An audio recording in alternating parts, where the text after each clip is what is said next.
ধর্মনিরপেক্ষ মানেটা কি? তো ধর্ম শূন্যতা হচ্ছে এটা। আপনি সেকুলার শব্দের বাংলা মানে এটা করতে আপনাকে অধিকারটা কে দিল? যেখানে নিজে ওয়েবস্টার ডিকশনারি বা অক্সফোর্ড বলছে এ কন্ডিশন ডিভয়েড অফ রিলিজন, ধর্ম শূন্যতা, তাকে ধর্ম নিরপেক্ষতা বলার অধিকারটা আপনাকে কে দিল? ধর্ম শূন্যতা বলতে বোঝানো হচ্ছে যে যে আমি ডক্টর মধুসূদন পালের সাথে কথা বলছি এই কারণে যে একটা আলোচনা করছি। এবার মধুসূদন পাল হিন্দু না মুসলিম না খ্রিস্টান সেটা আমার ইয়ে না, তার আলোচনাটাই তো আমার মুখ্য। সেই দিক থেকে হয়তো হয়তো না, আপনি আমার থেকে অনেক পণ্ডিত, ধর্ম শূন্যতা কথাটা বলা হচ্ছে। এটা ইংরেজি শব্দের বিকৃত ব্যাখ্যার অধিকারটা আমাকে কে দিল? কি হওয়া উচিত ছিল, কি হওয়া উচিত ছিল আমাকে জানান একটু। সেটা যারা যারা যারা সেটা পণ্ডিতরা ঠিক করুক। একটা কথা পরিষ্কার, সেকুলারের ধর্ম নিরপেক্ষতা নয়। যে আপনি কিন্তু এই ইন্ডিয়ান ডিসকাশনগুলো রাখবেন অন রেকর্ড, আনএডিটেড রাখবেন কিন্তু। অবশ্যই রাখবো। Put my discussion unedited, I will not talk to you.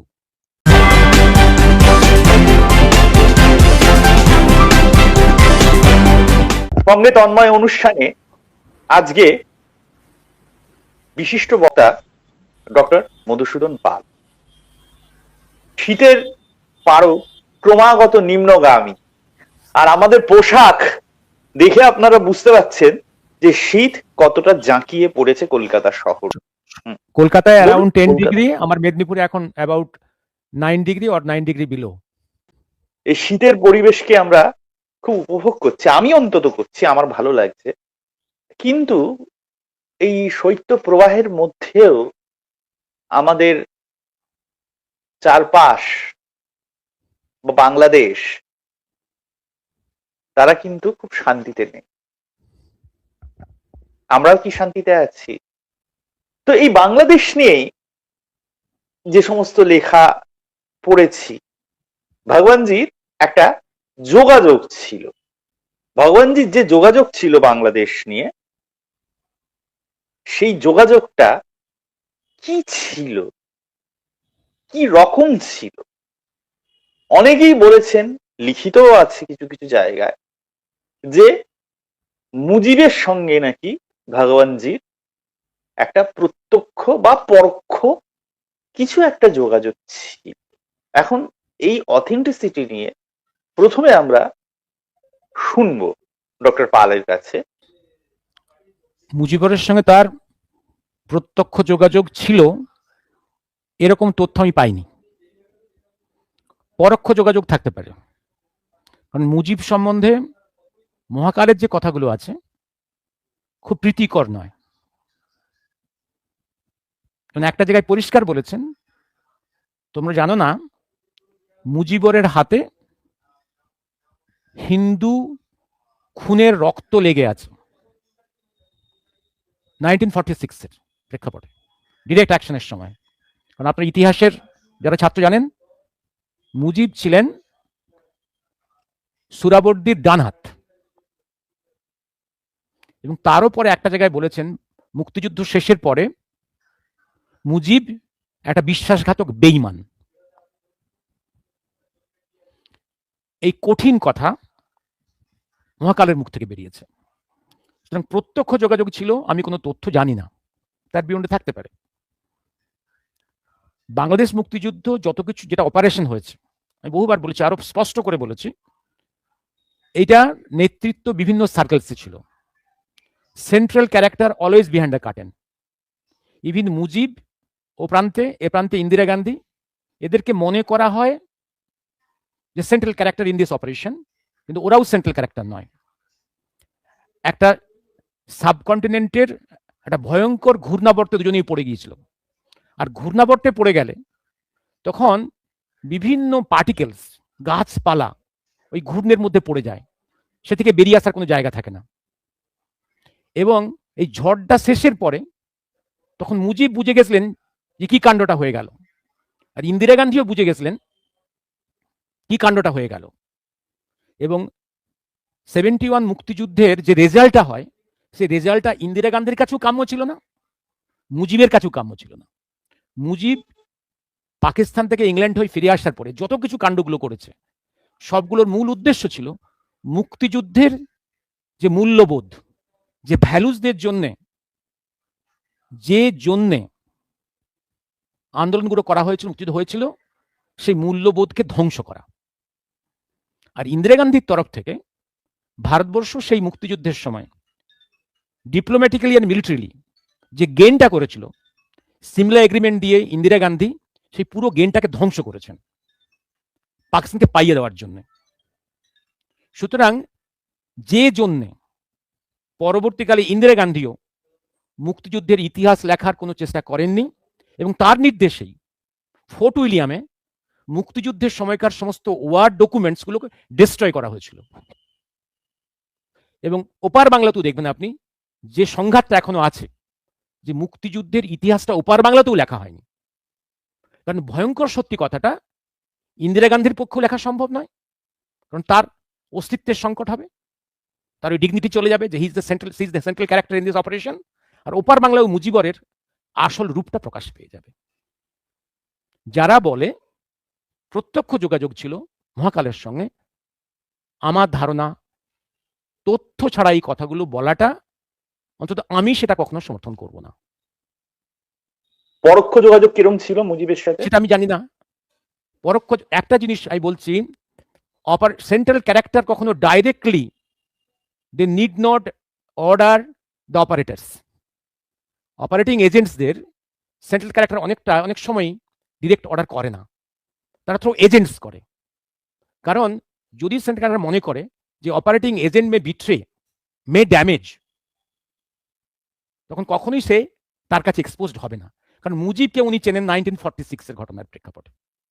1946 direct অ্যাকশনে সুরাবর্দির ডান হাত, তার হাতে হিন্দু রক্ত লেগে আছে। বাট একটা জিনিস সত্য, যে মুজিবের যে ফিগারটা অত্যন্ত towering figure, very emotional speech, very attractive speech, attractive leadership, কোনো সন্দেহ নেই। বাট সেন্ট্রাল ক্যারেক্টারটা কি?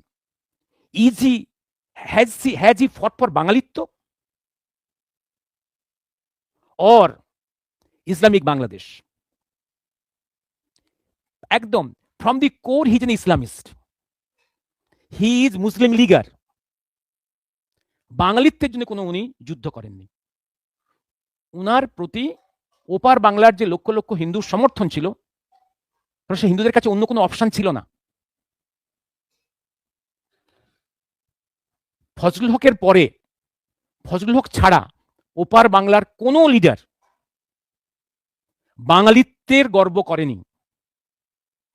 সে ভাসানী বলুন আর মুজিবই বলুন, তাদের সমস্ত activity for Islam, Islamist Bangla তৈরি করার জন্য। কারো হৃদয়ে তারা হিন্দুদের কোনো মানুষ বলে মনে করতেন না। আর মুজিব হিন্দুদের সাপোর্টটা নিয়েছিল শুধু পাকিস্তানের সঙ্গে গেম খেলার জন্য, তার ওয়েট বাড়ানোর জন্য। মুজিব জীবনে হতে চেয়েছিল সমগ্র পাকিস্তানের prime minister. He never wanted independent Bangladesh. মুক্তিযুদ্ধ যারা করেছিল এবং যে ইন্টারিম যে গভর্নমেন্ট ছিল যুদ্ধের সময়, তাদের সঙ্গে পরবর্তীতে যেভাবে মিসবিহেভ করেছেন, ডিরেক্টলি এটা দেখায় উনি মুক্তিযুদ্ধের এই রূপ চাননি। উনি কমপ্লিটলি ইন্ডিপেন্ডেন্ট বাংলাদেশ চাননি। উনি এসে একটা কথাই বলেছেন, তোমরা দেশটাকে মুক্ত করে দিলে, পাকিস্তান থেকে সেপারেট করে দিলে। এই কথাগুলো ইতিহাসে লেখা হয় না। ইতিহাসকে যেমন এদিকের ভারতবর্ষের মুক্তিযুদ্ধের ইতিহাস থেকে বিকৃত করে লেখা হয়েছে, দেখানো হয়েছে মোহনদাস গান্ধীর অহিংস আন্দোলনে যে দেশটা স্বাধীন হয়ে গেছে, যেন কোনো মার্টিরসদের রক্তের কোনো মূল্য নেই, দেখানো হয় না। শুধুই নাকি মহাত্মা গান্ধীর non cooperation movement, non violence মুভমেন্টে দেশ স্বাধীন হয়ে গেছে, এই দেখানো হয়।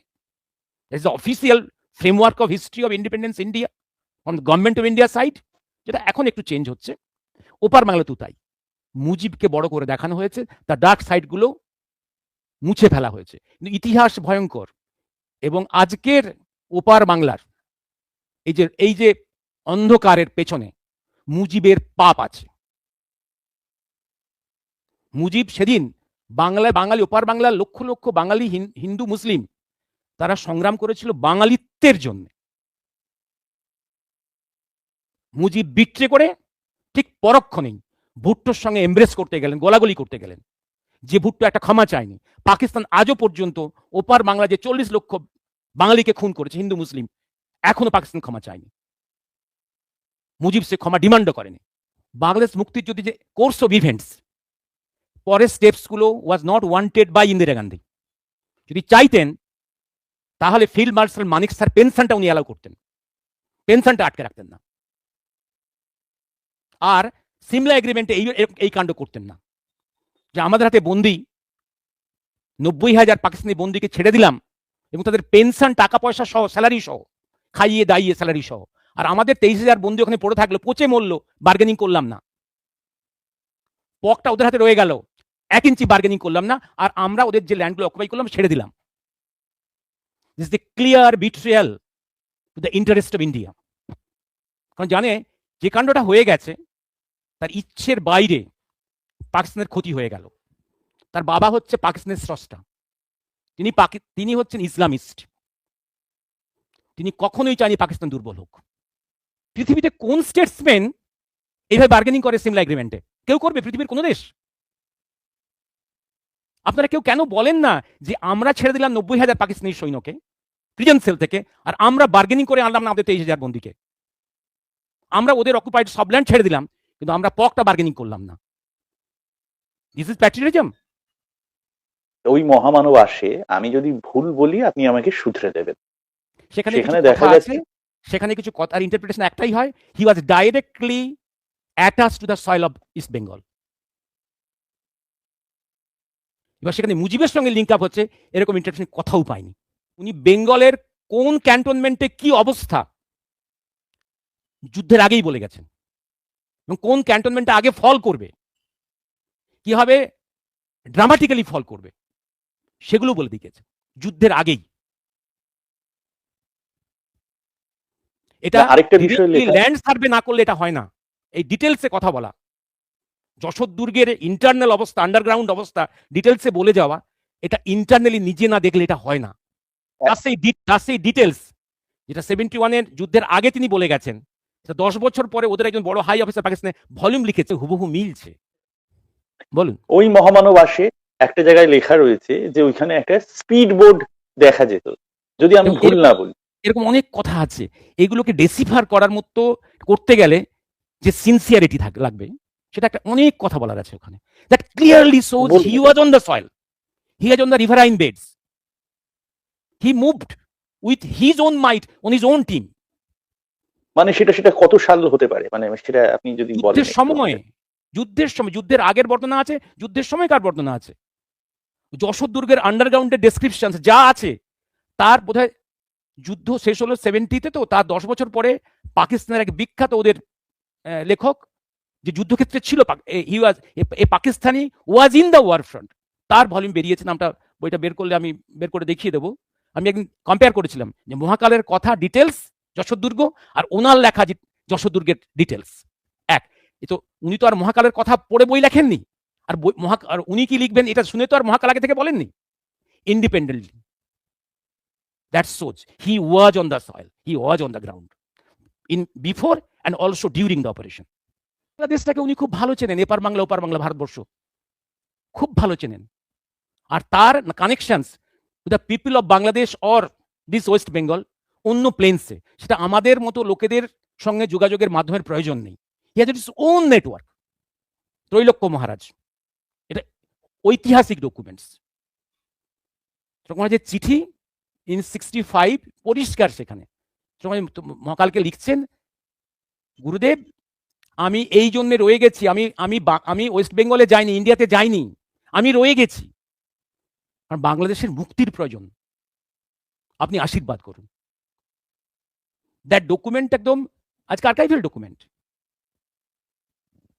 না, এই যে উনি বলতেন গুরুদেব, হ্যাঁ, সেখানে কি উল্লেখ আছে ভগবানজি বা মহাকাল বা এই নামগুলো কি উল্লেখ আছে? উনি তো ওই নামে ত্রৈলোক্য মহারাজ তো ওনাকে ভগবানজি ডাকতেন না। আচ্ছা, মহাকাল ডাকতেন না, কারণ মহাকাল নামটা তো একটা ক্লোজ সার্কেলে দেওয়া। আজকে অনেকে মহাকাল বলছি, ভগবানজি বলছি, ক্লোজ সার্কেলে তো এই নাম ক্লোজ সার্কেলে, অন্য লোক জানে না, অন্য লোক কাছে গুরুজন, গুরুদেব, দ্যাটস অল। নেতাজিকে চিনেছি ভারতবর্ষের লোক কবে? আপনার 47 দেখেছে ভারতবর্ষের লোকেরা বা পৃথিবীর লোকেরা ভারতবর্ষের বাইরে। হিস্টোরিক জিনিসগুলো একদম ফার্স্ট ক্লিয়ার রাখতে হবে। No Indians has seen in, ভারতবর্ষের মধ্যে কেউ তো দেখেনি তাকে, নেতাজিকে দেখেছে কি? তাকে দেখেছে ইউরোপিয়ান ফ্রন্টের লোকেরা আর এশিয়ার যুদ্ধক্ষেত্রের ফ্রন্টের লোকেরা। দুর্ভাগ্য আমরা দেখিনি, পরে জেনেছি তিনি নেতাজি। উনি মহাকাল তো পরে বলছি আমরা। বেশ, তাহলে এই যে যে বাঙালির যে চরিত্রে তিনি ভেবেছিলেন এবং আজ বাংলাদেশ যখন বাঙালির আমরা চরিত্র কি দেখছি, উনি পরিষ্কার লিখে দিয়ে গেছেন। ওনার পরিষ্কার লেখা আছে ওনার ইন্ডিয়ান পিলগ্রিমে, ভারতপতিকে, বাঙালি কে, বাঙালি চরিত্র কি, ক্যারেক্টারিস্টিক্স অফ বাঙালি কি। উনি ক্যারেক্টারিস্টিক্স অফ বাঙালি হিন্দু মুসলিম দিয়ে ডিফাইন করেননি। হিন্দুত্ব বা ইসলামিত্ব দিয়ে কিন্তু character of Bengali characteristic define করেননি। বাঙালি কে উনি ডিফাইন করে দিয়ে গেছেন, বাঙালির ক্যারেক্টার কি হওয়া উচিত বলে দিয়ে গেছেন। সেই বাঙালি তো ক্যারেক্টার লুজ করেছে, কি এপার বাংলা ওপার বাংলা, আর তার কেউ বাঙালি নেই। এপার বাংলার বাঙালি হয়েছে ইসলাম সেকুলার, আর ওপার বাংলার বাঙালি হচ্ছে ইসলামিক। বাঙালিত্ব হারিয়েছে। এইখানে tragedy, tragedy of this West Bengal, tragedy of east Bengal, tragedy of Bengali as a whole. তার দুঃখ সেইখানে। আর ওপার বাংলার ক্রাইসিসের মূল সুরটা বলে দিচ্ছি। ওপার বাংলার বাঙালির কাছে এই মুহূর্তের মূল ক্রাইসিসটা হচ্ছে তারা বুঝতে পারছে না তারা কি নিয়ে বাঁচবে, বাঙালিত্ব নিয়ে না ইসলামিত্ব নিয়ে। এই ক্রাইসিসের সমাধান না করতে পারলে ওপার বাংলার বাঙালির ভাগ্যে আরো অনেক অন্ধকার আছে। আর এপার বাংলার বাঙালি যে সেকুলারিত্ব, যে সেকুলারিত্বের সোনার পাথর বাটি, যে সেকুলারিত্বের মানে আপনি যদি dictionary of Webster and Oxford খুলে ফেলেন বুঝতে পারেন হোয়াট ইজ রিয়েলি সেকুলার। সেকুলারের বাংলা ধর্ম নিরপেক্ষ নয়। নিজের মতো বাংলাটা তো হবে না, এটা ইংরেজি শব্দ। সেখানে ওরা মানে একটা করে দিয়ে গেছে, আমি ইচ্ছে মতো মানে করলে হবে না, ধোকাবাজি দিয়ে হয় না। এই ধোকাবাজির থেকে বাঙালি, এপার বাংলার বাঙালি যদি না বেরোয়, এপার বাংলার বাঙালির দুর্ভাগ্য সেইখানে। না এই যে সেকুলার ধর্মনিরপেক্ষ, সেকুলার মানে তাহলে কি, মানে বাংলাটা তাহলে কি, আপনি কি বলবেন? আপনি please you open the dictionary of Webster or Oxford, এবং সেকুলার শব্দ নিয়ে মহাকালের কথা আছে। আপনি মহাকালে ছেড়ে দিন, আপনি ওয়েবস্টার খুলুন। মহাকালটাই বলুন, খুলবো। আপনি a condition devoid of religion, devoid of ethics, devoid of morality. And ইতিহাসের দিক থেকে সেকুলার মুভমেন্টটা কি? সেকুলার মুভমেন্ট হচ্ছে separation of the religious head from the administrative head. তার আগে পোপের রিপ্রেজেন্টেটিভ ছিল একটা ইউরোপের যে কোনো কান্ট্রির head, both political ruler and religious ruler. আন্দোলনটা হয়ে দুটো হেডকে সেপারেট করা হলো। The state became secular, that is state will not interfere in the religious practice of the individual or society. ধর্মনিরপেক্ষ মানেটা কি? তো ধর্ম শূন্যতা হচ্ছে এটা। সেকুলার শব্দের রিয়েল মানে ধর্ম শূন্যতা, ধর্মহীনতা। নিরপেক্ষতা মানে তো শূন্যতা না। No no no no no no no, ধর্ম শূন্যতা হয় না। আপনি 57খানা মুসলিম কান্ট্রি আছে, আপনি কথাও বলতে পারবেন ধর্ম শূন্য? আমি সেটাই যাচ্ছি না, আমি সেটাই যাচ্ছি না। আমি বলছি নিরপেক্ষতা মানে তো শূন্য নয়। নিরপেক্ষতা বাংলার আবিধানিক অর্থ তো নয়। শূন্যতা অন্য জিনিস, নিরপেক্ষতা অন্য জিনিস। অবশ্যই অবশ্যই। You talk to some scientist, শূন্যতা অন্য জিনিস, নিরপেক্ষতা অন্য জিনিস। In this world, not a single particle, not a single living being can be ধর্ম শূন্য। না এটা তো সায়েন্টিফিক ব্যাখ্যা আপনি দিচ্ছেন, কিন্তু ধর্ম নিরপেক্ষতা অর্থাৎ আমি আপনাকে নিরপেক্ষভাবে বিচার করছি, অর্থাৎ আই এম নট পার্শিয়াল। মানে আমার বোধ অনুযায়ী আমি সেটা বলছি, আই এম নট পার্শিয়াল, নিরপেক্ষ না। সেকুলার মানে ওটা নয়। তাহলে you coin a different English word. আপনি সেকুলার শব্দের বাংলা মানে এটা করতে আপনাকে অধিকারটা কে দিল? যেখানে নিজে ওয়েবস্টার ডিকশনারি বা অক্সফোর্ড বলছে এ কন্ডিশন ডিভয়েড অফ রিলিজন, ধর্ম শূন্যতা, তাকে ধর্ম নিরপেক্ষতা বলার অধিকারটা আপনাকে কে দিল? না ধর্ম শূন্যতা আমার, এটা আমি এবার অর্থের দিক দিয়ে আমি আসছি, মানে অন্য কিছু না। সেটা হচ্ছে ধর্ম শূন্যতা বলতে বোঝানো হচ্ছে যে যে আমি ডক্টর মধুসূদন পালের সাথে কথা বলছি এই কারণে যে একটা আলোচনা করছি। এবার মধুসূদন পাল হিন্দু না মুসলিম না খ্রিস্টান সেটা আমার না, তার আলোচনাটাই তো আমার মুখ্য। সেই দিক থেকে হয়তো হয়তো কারণ আপনি আমার থেকে অনেক পণ্ডিত, ধর্মশূন্যতা কথাটা বলা হচ্ছে। আপনি পরিষ্কার, পৃথিবীতে 150টা খ্রিস্টিয়ান কান্ট্রি আছে, তাদের দেশেও সেকুলার শব্দ আছে। তারা কেউ কি ধর্মহীনতা, ধর্মশূন্যতাটাকে সেকুলারে কখনো স্বীকার করেছে? এটা ইংরেজি শব্দের বিকৃত ব্যাখ্যার অধিকারটা আমাকে কে দিল? ইচ্ছে মতো তাহলে কি হওয়া উচিত ছিল, কি হওয়া উচিত ছিল? আচ্ছা, আমি জানি না স্যার, আপনি আমাকে জানান একটু। সেটা পণ্ডিতরা ঠিক করুক। একটা কথা পরিষ্কার, সেকুলারের সব ধর্মনিরপেক্ষতা নয়। আপনাকে আরো একটা কথা বলছি, এই যে একটা বাংলা করা হয়, রেগুলার ইউজ করা হয় অহিংসা।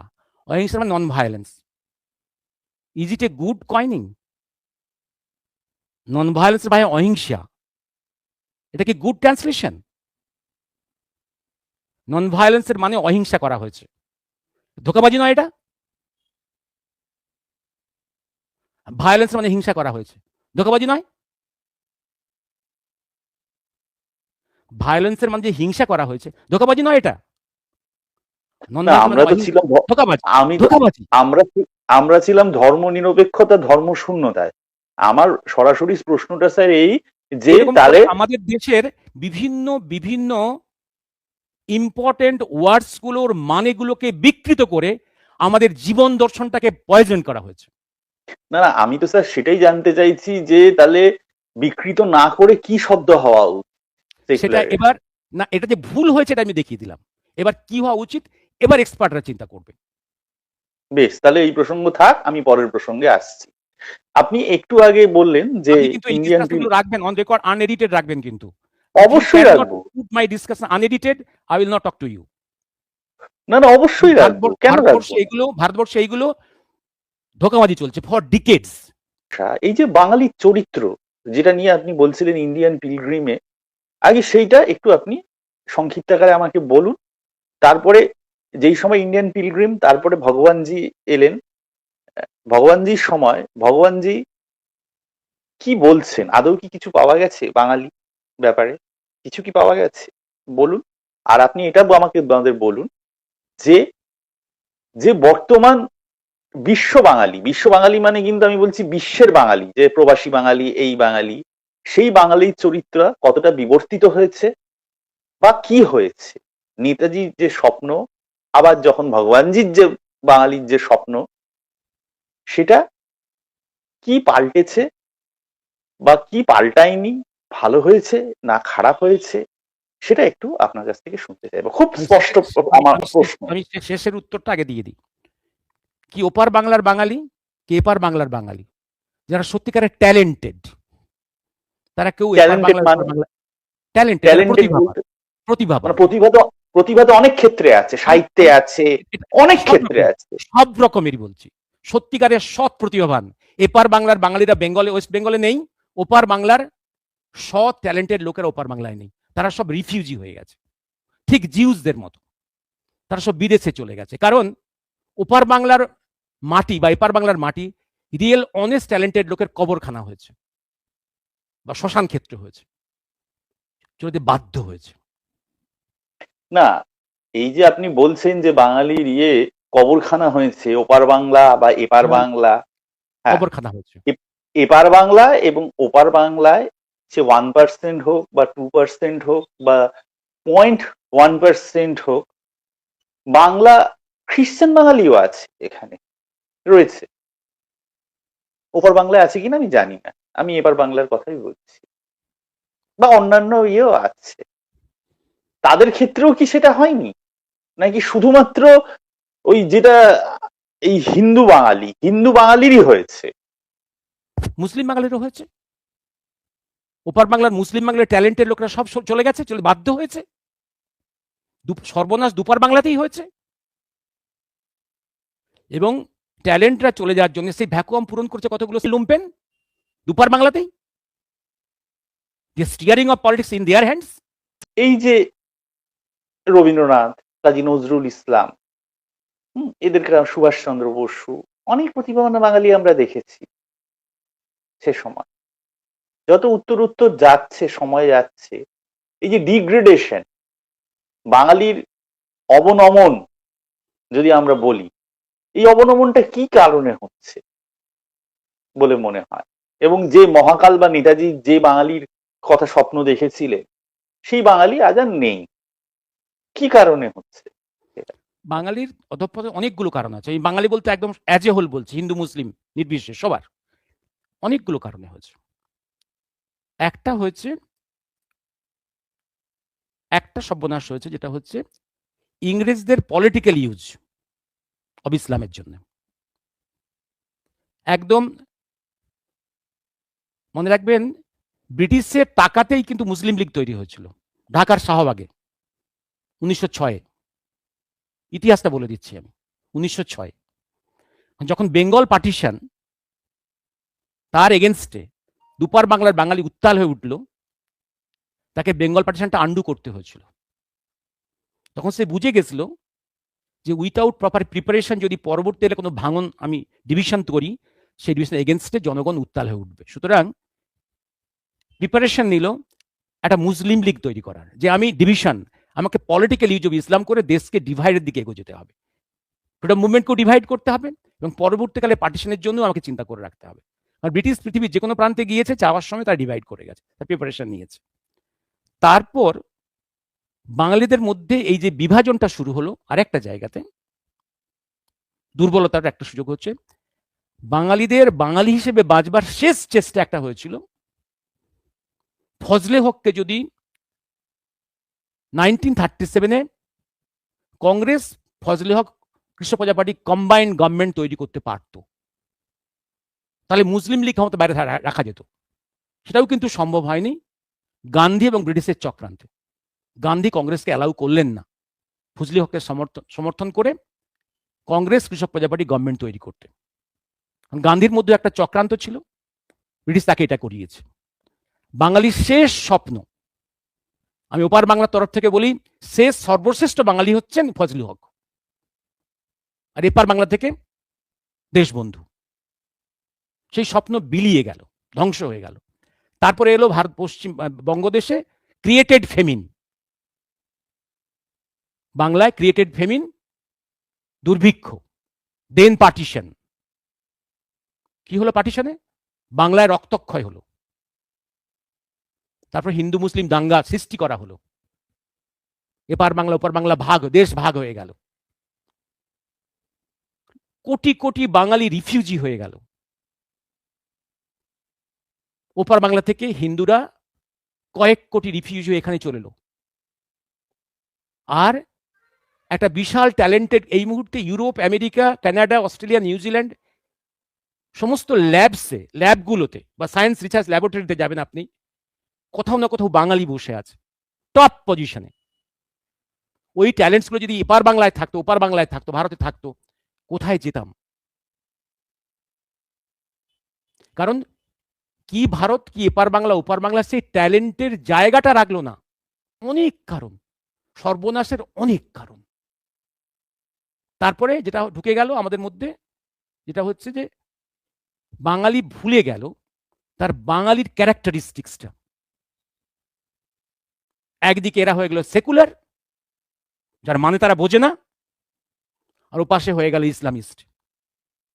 আরবের কালচার, সে একটা আরব ল্যান্ড তৈরি, সে বাংলাদেশের নদীমাতৃক বাংলাদেশে সে একটা আরব কালচার নিয়ে আসবে, যেন আরবের ল্যান্ডটাকে ওখানে সে প্ল্যান্ট করবে। ভাই, পৃথিবীর বৃহত্তম মুসলিম কান্ট্রি ইন্দোনেশিয়াও তারা এভাবে বিহেভ করে না। ইন্দোনেশিয়ার মুসলিমরা তারা বলে যে আমরা শুধু ধর্মটা চেঞ্জ করেছি, but we have not change our forefathers. পূর্বপুরুষদের আমরা চেঞ্জ করিনি, করতে পারি না। We can not change our culture and heritage. আমরা আমাদের পূর্বপুরুষদের নাম, হেরিটেজ, কালচার রিটেন করেছি, কারণ we can not change our history, we can not change our forefathers, we can not change our culture and heritage, we can not change our land. আর ওপার বাংলার বাঙালি মুসলিমরা মনে করেছে যেন আরব ল্যান্ড ওখানে প্ল্যান্ট করবে। তারা এই স্বপ্নে আছে বিভোর। তার দুর্ভাগ্য, সে কি নিয়ে বাঁচবে এখনো ঠিক করতে পারছে না। বাঙালিত্ব নিয়ে বাঁচবে না ইসলামিত্ব নিয়ে বাঁচবে। আর এপার বাংলার বুদ্ধিজীবীদের এখনো ক্রাইসিস, তারা নাকি সেকুলার, তারা নিজেরা বোঝে না সেকুলারের মানে কি। না, বারবার আমাদের আলোচনার মধ্যে সেকুলার শব্দটা চলে আসছে। এই সেকুলার শব্দ ভারতবর্ষের ধ্বংসের মূল কারণ, যেটা আম্বেদকর আপত্তি করেছেন, ডোন্ট টেক দিস, এই শব্দটা আনার প্রয়োজন নেই কনস্টিটিউশনে। কারণ Indian culture and heritage for thousands of years it is inborn secular. ধর্ম এটা পৃথিবীর সব দেশের সব ধর্মের লোকেদের এরা বরণ করেছে, শেল্টার দিয়েছে, এখানে সেকুলার শব্দের প্রয়োজন নেই। তার জীবিত অবস্থায় সেকুলার শব্দ কনস্টিটিউশন ঢোকাতে দেয়নি। এবং শুধু কনস্টিটিউশন অ্যাসেম্বলি শুধু আম্বেদকর নয়, আর অনেক পণ্ডিত ছিলেন, যে পণ্ডিতরা ওই নেহরুর থেকে অনেক বেশি পণ্ডিত, তারা all disallowed, strongly disallowed inclusion of this term secular. ভারতবর্ষ, তার সিস্টেম, তার নেশন, তার রাষ্ট্র ব্যবস্থা এমনিতেই ধর্মনিরপেক্ষ।